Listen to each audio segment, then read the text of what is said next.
This is CBC Here and Now.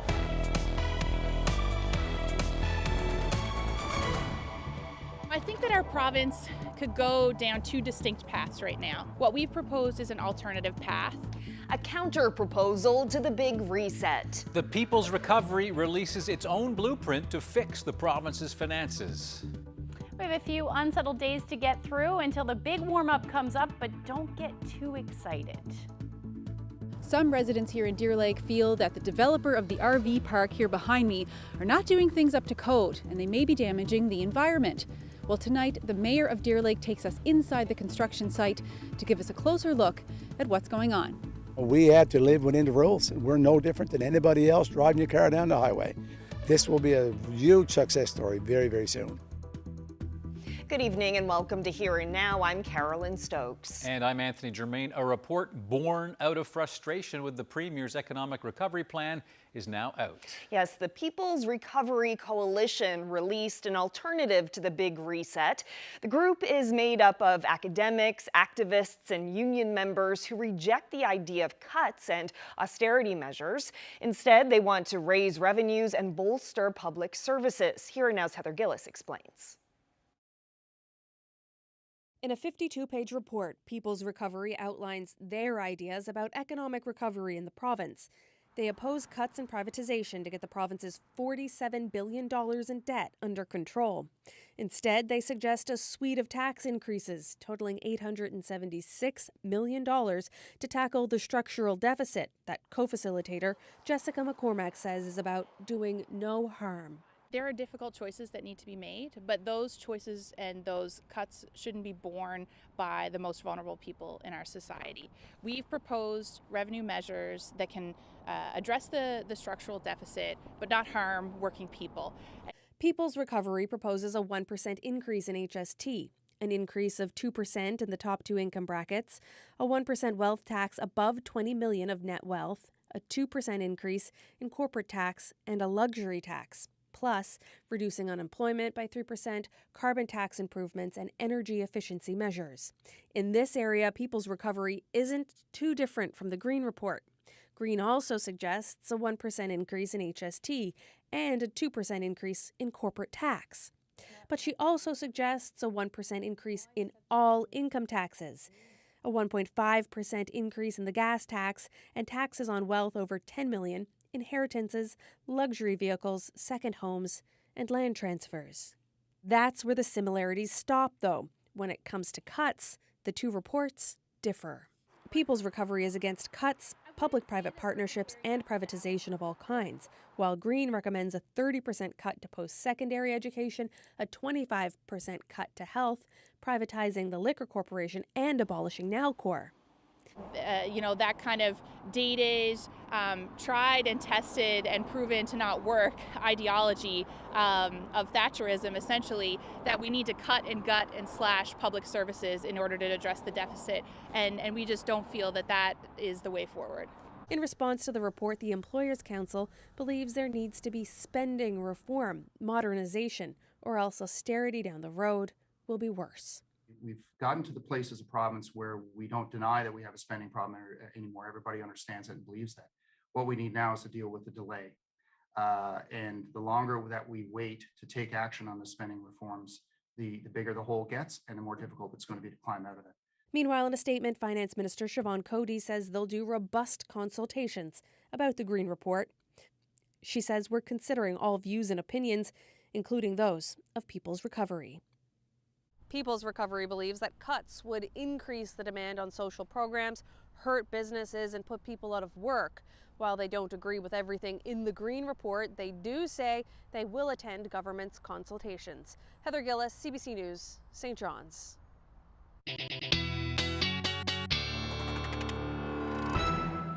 Of an unsettled day today across the province. We have an area of low pressure to the west right now, and if we zoom in, you can see some of that cloud cover earlier today. Took a while for it to clear in the metro area this afternoon, and then some showers rolled through as well.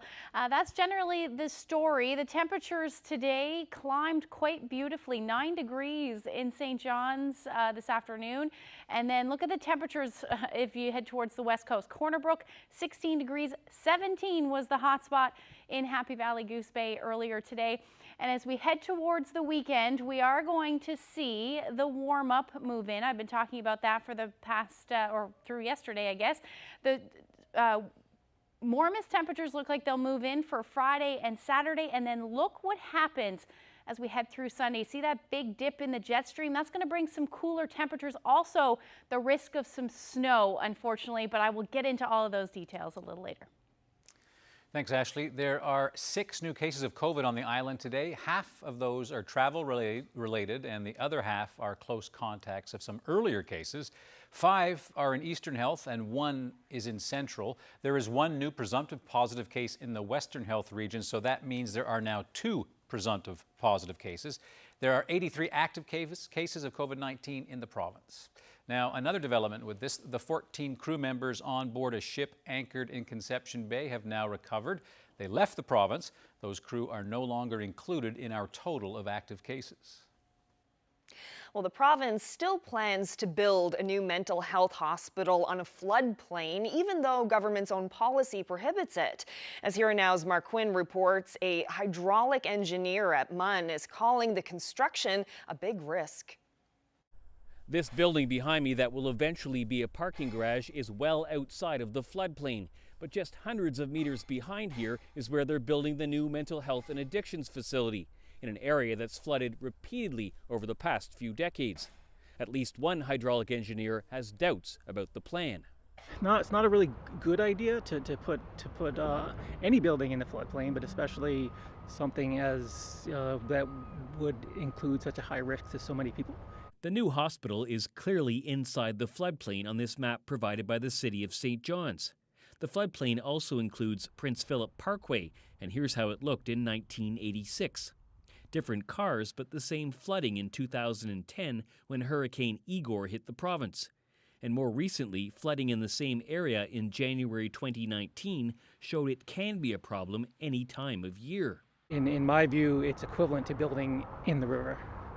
The policy outlined by the province's Environment Department seems clear.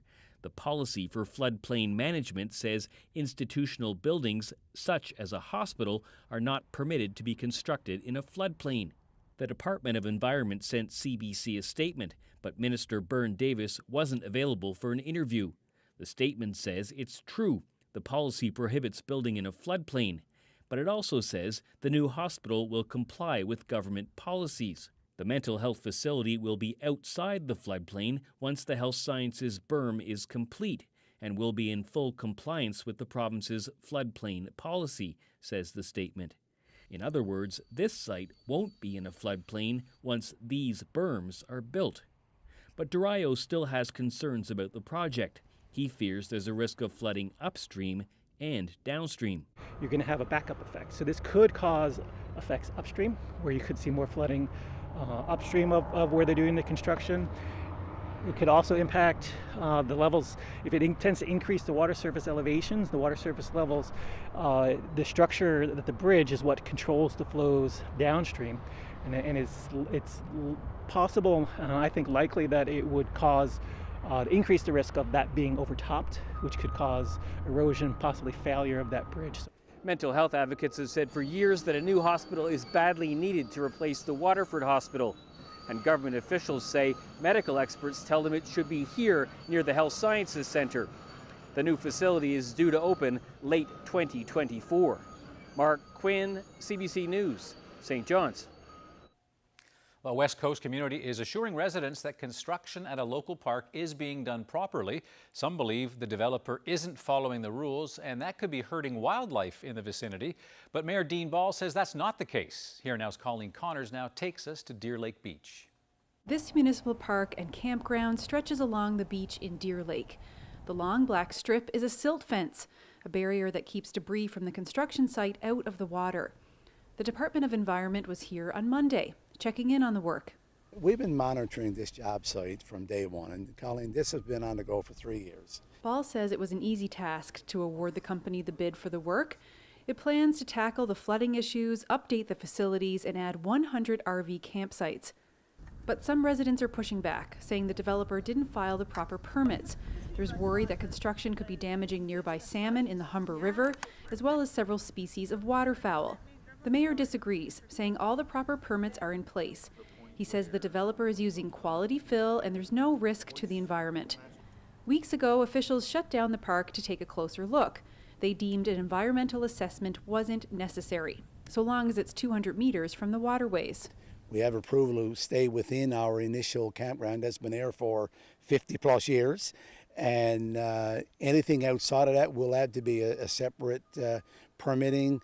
The province will be getting involved again at that point. Ball says he respects all sides here, but sees this park remodel as a real gem for the town and visiting tourists. Our council meetings are open to the public.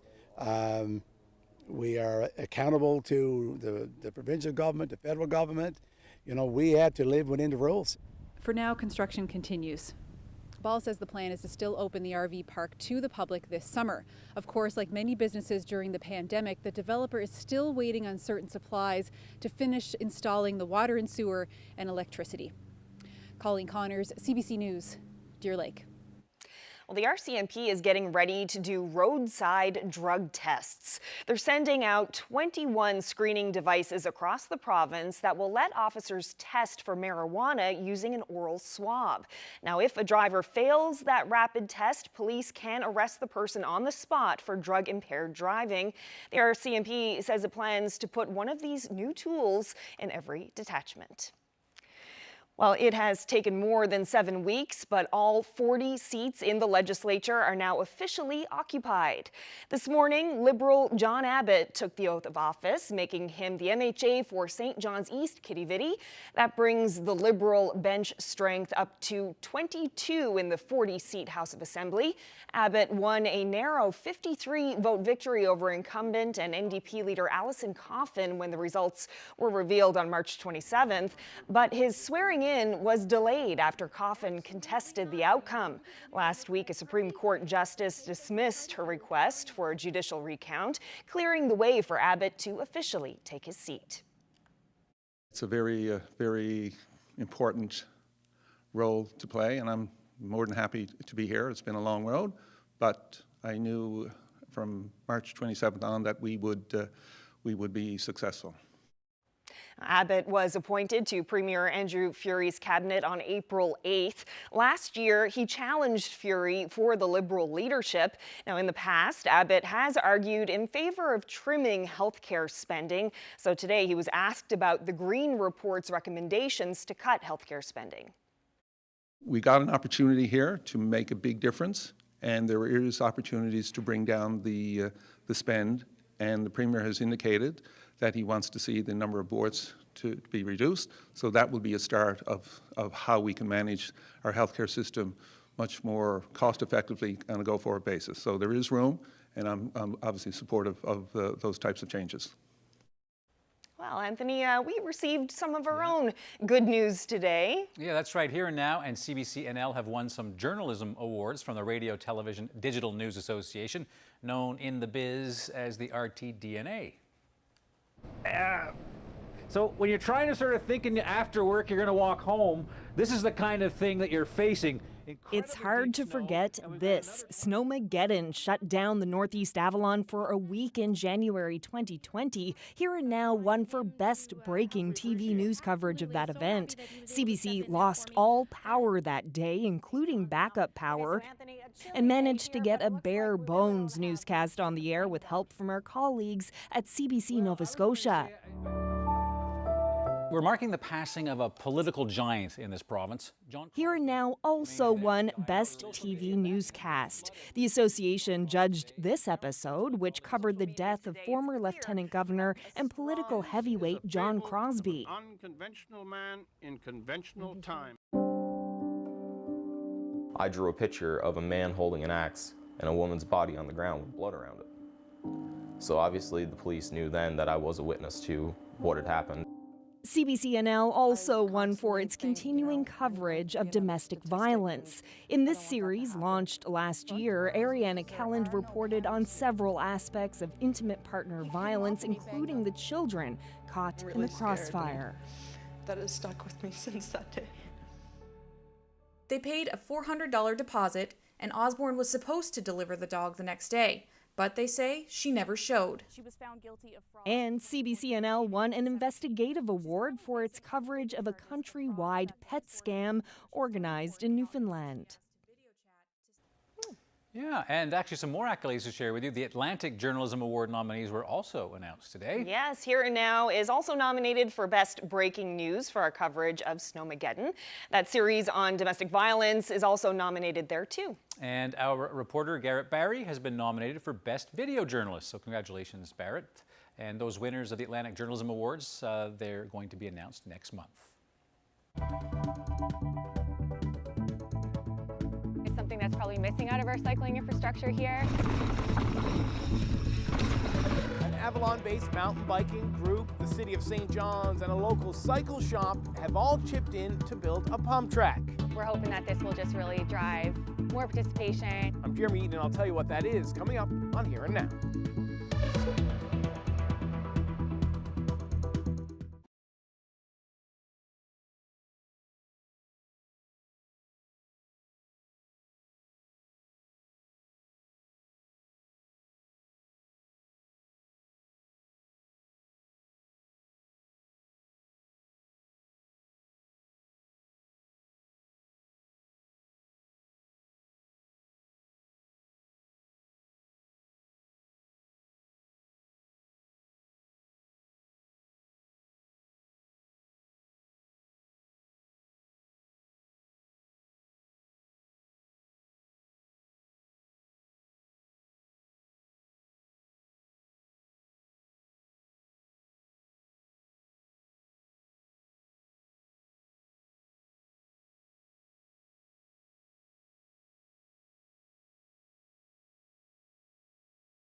Welcome back. Well, mountain bikers on the Avalon are pumped. They'll soon be getting a new track thanks to a generous donation from a local bike shop. The City of St. John's has also stepped in with an offer of land and cash. Yeah, so there will soon be a new pump track near Kitty Vitty Lake. Here and Now's Jeremy Eaton explains just what that is.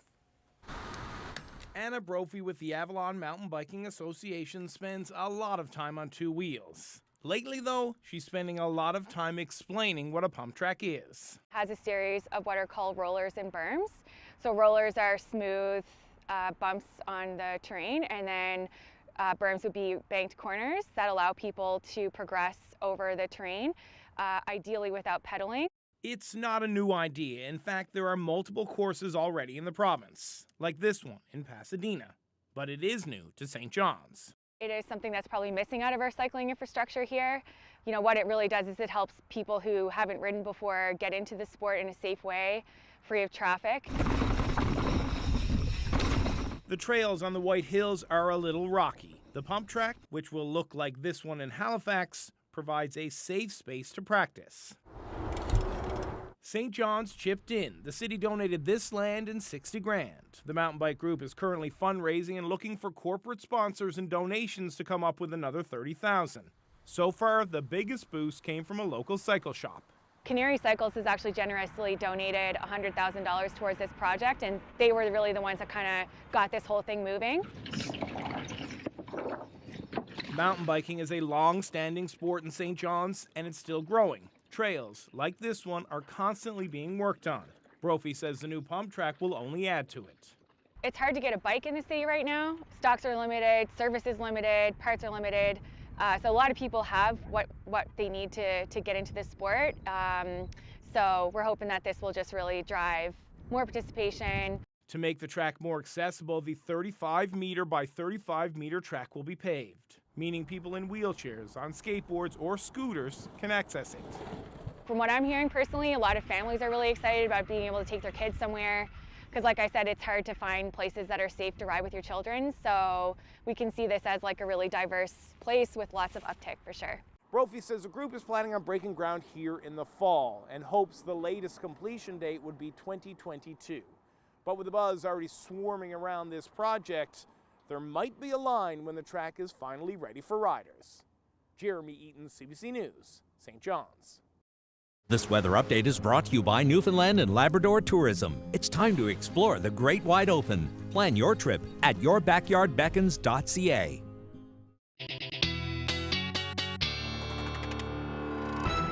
Well, today would have been a good one to get out on the mountain bike. It was chilly, but at least the winds were nice and calm. Yeah, no wind today. That was kind of nice, but it was a little bit unsettled for most of us. Well, we also saw some grapple today in Holyrood. There's some video there. We've recently received a call from a viewer, Judy, who was wondering about the word grapple because I've used that word before, and she wants to know what it means and its origin. So here it is. This is a little bit of an explainer. What is grapple? So what it is it starts off as a snowflake, and then it goes through a layer of supercooled water droplets. That just means the water is below zero, and then when that happens, the droplets freeze right onto the snowflake, and then that's what it starts to look like. And as it continues to fall through there, the end result are tiny little white pellets that resemble small hail.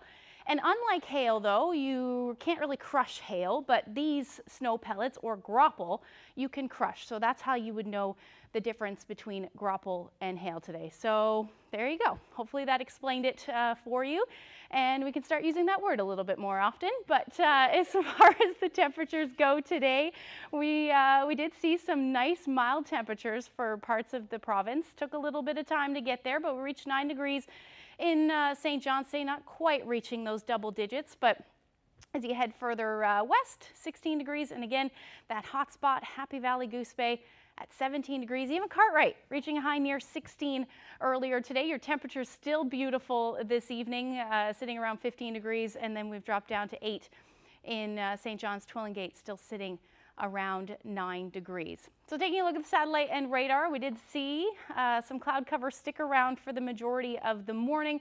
and then eventually we saw some clearing skies. But there are a few showers that are working their way across eastern areas. That risk will continue for the next couple of hours for the most part, and then that should end overnight. But we are seeing the potential for some showers for Labrador, even some snow up for portions of northern Labrador. You could pick up a couple of centimeters by the time tomorrow morning rolls around.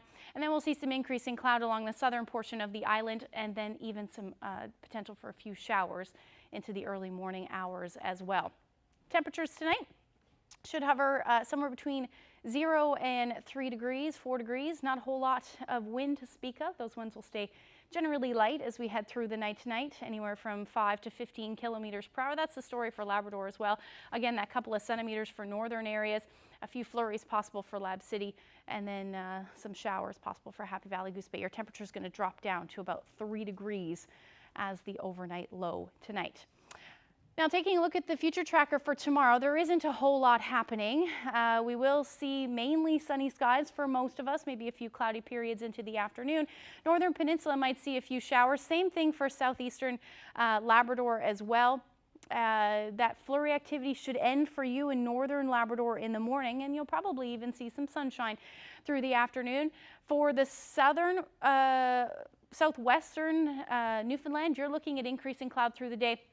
Chance of drizzle will stick around as well, and showers for the first half of the day, and then eventually some showers will move in for the west coast, and you can see some more shower activity moving in towards Thursday morning as well for the Burin Peninsula as well as the southern Avalon. So temperatures tomorrow should reach the double digits. 12 degrees for St. John's is what I have, 14 for Clarenville, keeping that temperature in the single digits just because of that chance of some rain and onshore winds for you for the Burin Peninsula. And southeasterlies, like I said, 20 to 40 kilometers per hour. Bonavista reaching 10. You'll actually likely see some warmer temperatures the further inland you go. That'll likely be towards the coast.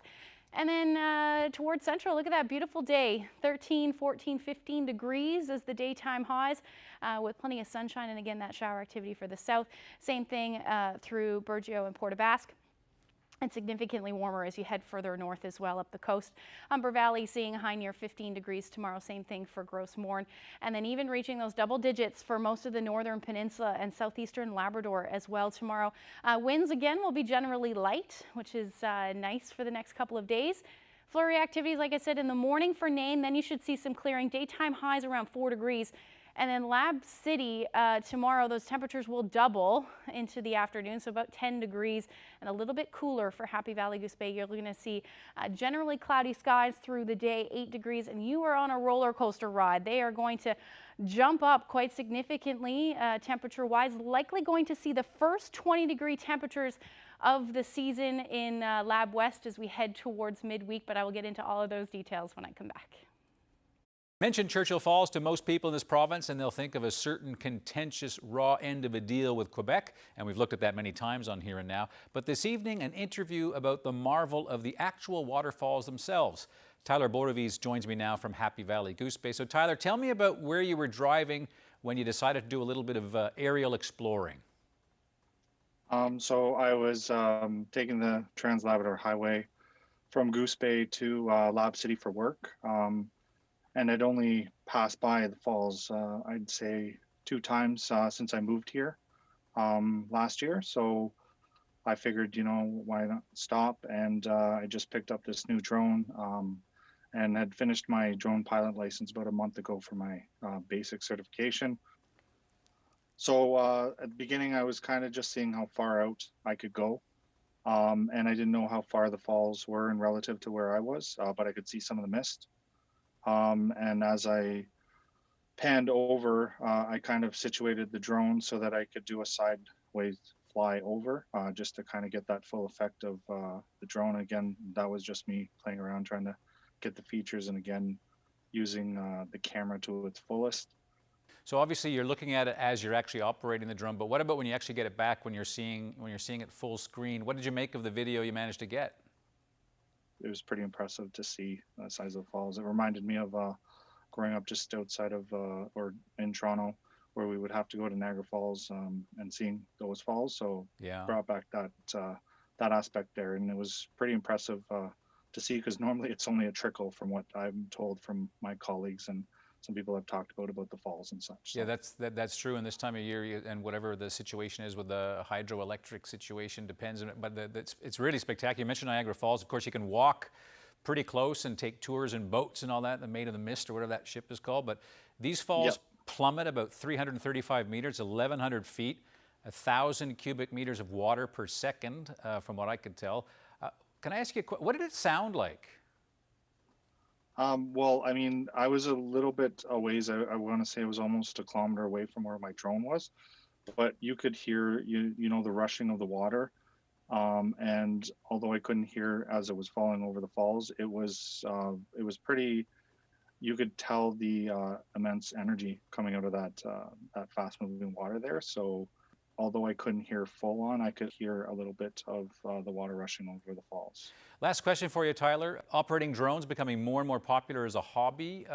What's next for you? I think I'm just gonna, you know, play around. My goal is to get. This is actually a micro drone, so I want to get tested out first, so that I could potentially get one of those drones going for my advanced license with a little bit more features. And you know, the big land, they call it the big land for a reason. It's nice to be in this part of Canada now, and maybe explore a little bit up the north coast or down the south coast. There's so many places to go and all right, shoot some videos and such. So. Okay, Tyler, well, keep us in mind, and thanks for your time and for sharing the footage with us this evening. Thank you. You're welcome. Thank you very much.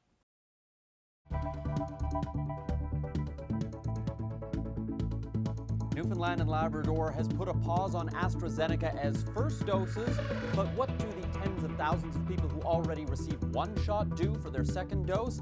I'll have some answers coming up.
Well, out of the almost 240,000 doses administered in this province, about 1 in 10 is AstraZeneca. The province has stopped giving out those shots as first doses because of the risk of blood clots. But that leaves a lot of questions about what happens to the people who already received AstraZeneca and the thousands of unused doses still sitting in the fridge. Here now's Peter Cowan is with us to answer some of your questions about AstraZeneca. Peter, you were speaking with Dr. Janice Fitzgerald today, but first, how are people who already received AstraZeneca reacting to the news the province has shelved it for now? Well, it's really been a range, Carolyn. Some people I talk to are quite happy that they got a shot early. It means they already have antibodies rather than just getting a dose now. And there have been no documented cases of blood clots in this province. And it means that they'll probably get their second shot and get fully vaccinated earlier than they might otherwise have been able to do. But for others, it's also created anxiety. I talked to Sharon King, who's in the weeks after her shot started wondering every time she had a headache or anything else, is this a sign of a blood clot? And she's now wishing that she would have waited. I am sorry I kind of jumped to get it as quick as I did. Had I waited another month and all this news had come out about different provinces shutting it down, I definitely would not have gotten it, especially because of my own health condition with, you know, the diabetes and my age, the whole gamut. I probably would have waited for another vaccine that was more proven with less issues. I think those people made the best decision they felt they could with the information that they had. So, apologies. We'll hear from Dr. Janice Fitzgerald in a second. But what should people make of the fact that the evidence has been changing, that just a little over a month ago, the advice was it's safe, take the first shot you can get, and now they're saying, well, we want people to get an mRNA vaccine. Dr. Janice Fitzgerald says this is really just a case of the evidence has been changing and we have to make the best decision we have based on the information we have at the time. So she says people shouldn't really look back and blame themselves for deciding to or not to get that vaccine. I think those people made the best decision they felt they could with the information that they had, and the information that all of us had at that time. That is the nature of this whole evolving situation, and evolving vaccine situation. But I think, you know, you can only make the decisions you can with the information you have. So, Peter, I'm sure lots of people who received AstraZeneca are now wondering about that second dose. There are 6,000 doses just sitting there. So what will happen to those? Yeah, that's a good question, and they don't really know exactly what's going to happen. Let's start, though, with the people. What's going to happen? So a lot of people ask me, can they mix and match doses? So if you started with AstraZeneca, can you get your second shot as Pfizer or Moderna? And that's what Susan Oak-Cumby is wondering about. Not concerned about side effects. I'm just concerned about whether or not the two vaccines could be mixed safely. And if in fact, you know, I am able to have my second shot as an mRNA vaccine, like I'd like to know then if that would give me a greater resistance, or whether having half of both would make it a less resistance. So the answer is right now they don't know. The science isn't back yet. There is a study underway in the UK that's looking at this exact question. So far they found that there was a slight increase in side effects when you were mixing and matching. So those are the more minor things like a sore arm right after you get the shot, or a fever for a day or two. Some virologists think you might even get better protection by mixing and matching, but Dr. Fitzgerald says they're still waiting for that actual evidence to come in before they decide just what they're going to do. The UK study that's being done, we've had some initial information that's come out about reactions and that sort of thing, but we haven't had the immunogenicity data yet. So, and I guess NACI will be looking at that once that information is available to them, and they'll be making some recommendations on that. So we're going to wait for that national guidance. Right now there are about 6,000 doses that haven't been used, and there's another 9,000 doses that are being shipped from the federal government to us this week. So what's going to happen with them? Well, one of the questions I've had is, does this mean we can start giving people their second doses early? The manufacturer set the dosing interval at 28 days apart. A lot of people now are past that, but Dr. Fitzgerald says they're going to wait even longer. She says the latest science favors waiting at least 12 weeks before getting that second dose. So at 12 weeks, I think they got over an 80% effectiveness. So, that certainly did seem to give improvement over some of those efficacy data, the efficacy data that they had in the initial clinical trials. Now, there are about 1,500 doses that expire at the end of the month, and that will be before that 12-week period is up. So what's going to happen with them? Do they just expire and throw them out? Dr. Fitzgerald says they're still figuring that out. There is some good news, though, on the overall vaccination numbers. We're probably just about a couple days away from hitting 50% vaccinated. And let's just take a look at how that breaks down by age. So right now, it is 48% of people that have received their first shot. Older people were the first to be able to book, so it makes sense that they're also the highest vaccination numbers so far. The highest group that we're seeing is the 75 to 79-year-olds with 94% vaccinated. Nationally, they want to see more than 75% to reach that herd immunity level. And so we're above that level now for all the groups 65 and older. So we're going to keep an eye on. One of the questions is why we're seeing actually a lower number there for the 80-plus group, considering they were the first to be able to get their shots. We're seeing higher numbers for that lower age groups. So these are just first doses, of course. Only a small percentage of those people have actually had their second dose. And a reminder that anyone right now can book a vaccination if you're 12 years or older, and that's using the mRNA vaccine, so it'll be a dose of Pfizer or Moderna. And those bookings can be done online right now. Reporting live for Here and Now, I'm Peter Cowan.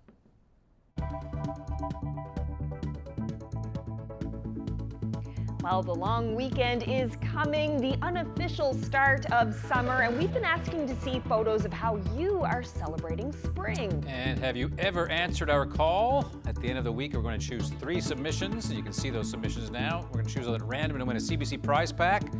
That includes a Here and Now apron and toque, and who knows, you might need both to go barbecuing this weekend. Thanks for sending us those photos, and keep them coming. Yes, you can email your photos to nlphotos@cbc.ca.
Canada is calling for a ceasefire as fighting escalates between Israel and Palestine.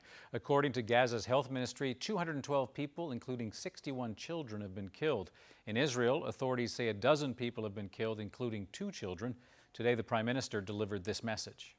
Our hearts go out to Israelis and Palestinians for the violence that is surrounding them right now.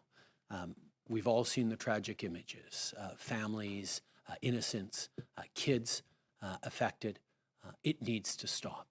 That's why Canada is calling for a ceasefire. That is why we will work with the international community to de-escalate the situation and to move forward so that there is no more loss of civilian life. And the Prime Minister also talked about the fact Canada has reached a sad milestone. The number of deaths from COVID-19 is now over 25,000. And that comes as Justin Trudeau said deliveries of vaccines are continuing to ramp up. And he says the rollout will not be negatively affected by the departure of Major General Danny Fortin. Fortin stepped down as head of the vaccine program late on Friday, and he is now under investigation over a sexual misconduct allegation. Canada is about to receive the largest shipment of vaccinations to date. 4.5 million doses are expected before the holiday weekend. The UK is reminding residents to socialize safely. Today, the NHS is recommending people gather outside where COVID particles can be blown away. After 4 months of lockdown, Britain has begun to reopen. Pubs, restaurants, and theaters are back in business this week, but there are concerns about COVID variants, particularly the one first detected in India. CBC's Renee Filipponi has that story. High impact and heavy breathing at an indoor fitness class. They've missed having that social feel of their exercise, their routine, seeing other people, having the motivation of other people. It's one of many things allowed again in England. Indoor dining is also back on the table, and venues like theaters and sports stadiums can open with reduced capacity. But please, be cautious about the risks to your loved ones. Prime Minister Boris Johnson credited the vaccine program for this moment, but delivered a warning. But to ensure our progress is irreversible, we must follow the rules and take up the offer of a vaccine. International travel is now also allowed, with 12 approved countries, including Portugal. We haven't seen each other really since Christmas 2019. Yes. There are concerns it's happening too fast. In Bolton, a town in northwest England, there are still lineups for vaccinations. The town has seen a sharp spike in infections, with the variant from India now the dominant strain there. The steepness of that rising is really concerning. This expert says the government isn't taking the threat of variants seriously enough. There are still unknowns about the effects of these new variants in terms of the impact on people who are vaccinated, on the impact of people who've already been infected, being reinfected. At the Royal Opera, rehearsals have been underway in preparation for tonight's first live audience of the year. I think that we're in a good place to start again and to make all the work that we want to in the way that we love. And it's getting back together again that's bringing hope. It's so good to see you and cuddle you. The government has even given the okay to hug. Something that was once normal, now a precious moment on the road out of COVID. Renee Filipponi, CBC News, London.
Time for a bit of levity. James Murphy says it felt like he was in a Mr. Bean skit.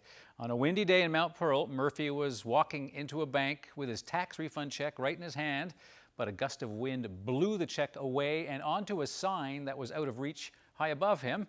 Now, sadly, there was no video of this, so CBC producers Katie Rowe and Zach Gowdy recreated what happened with cardboard.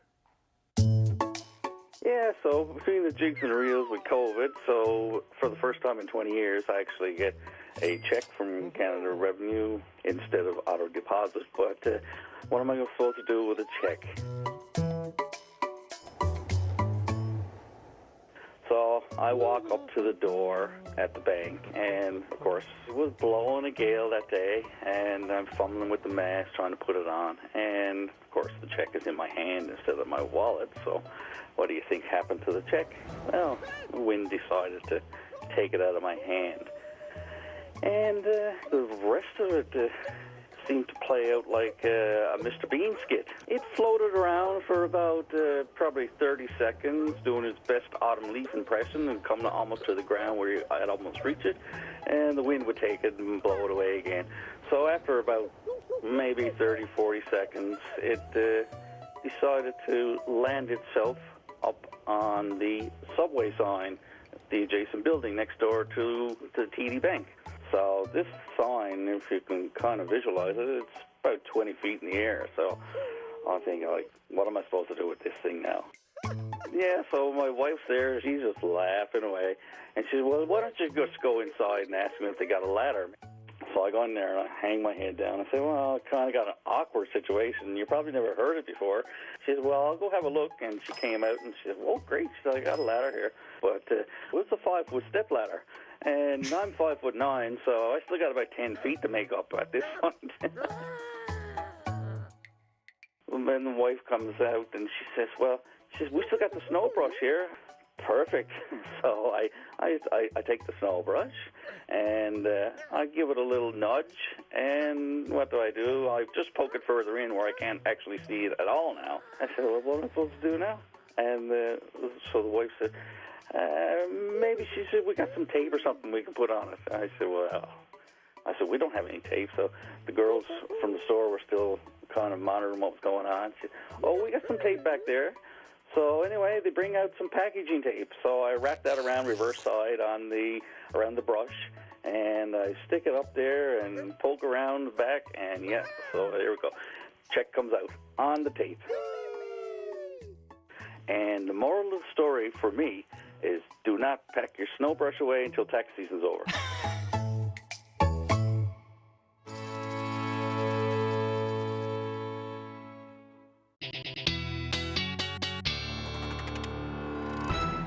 That was interesting. That was good that there's a happy ending. Interesting way to tell that story with the cardboard. Yeah, it's cool. Yeah. All right, so let's jump ahead to look at the long-range forecast. Everyone's looking to the weekend. How are things shaping up so far? Well, as we head into Thursday, looking like we are going to see the first 20 temperature, at least, for parts of Labrador. Let's take a look. We'll jump right into the forecast because there's not a whole lot happening. It's just that warm air moving in for Labrador. Like I said, Happy Valley Goose Bay looking like it's going to reach 20 degrees through the day on Thursday.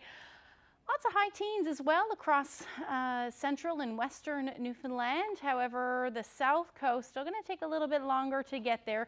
Looks like a 10-degree high on Thursday for Marystown, 9 for Port aux Basques, and then 12 for St. John's.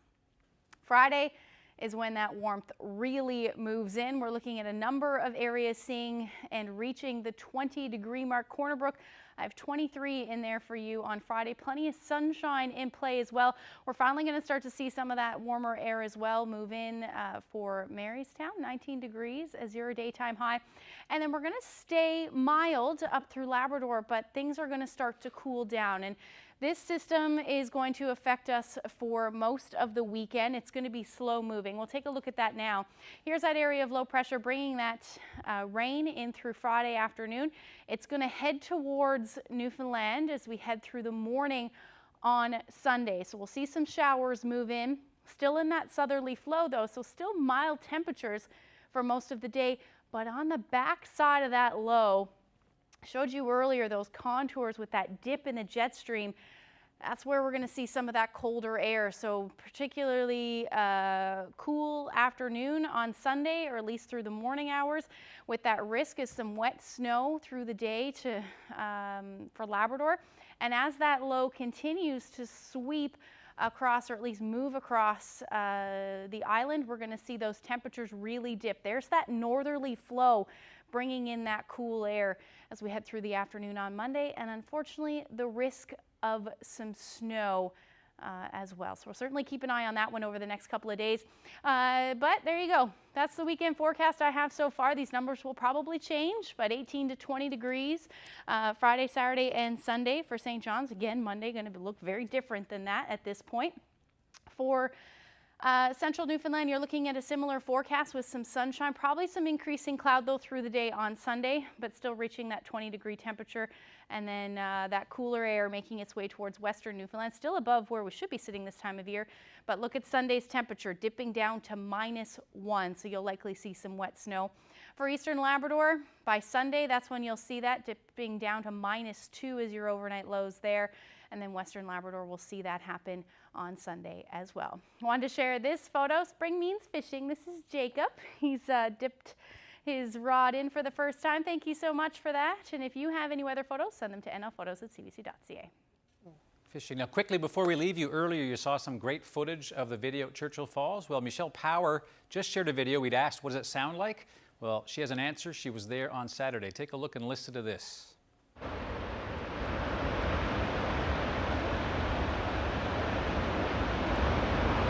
Very loud. Yep, distorting the phone. Thank you so much, Michelle. And Michelle, I like the fact that your name is Michelle Power. There's some kind of symmetry with Churchill Falls and Michelle Power. So thank you very much, and thank you for watching this evening. Good night, everyone. Good night.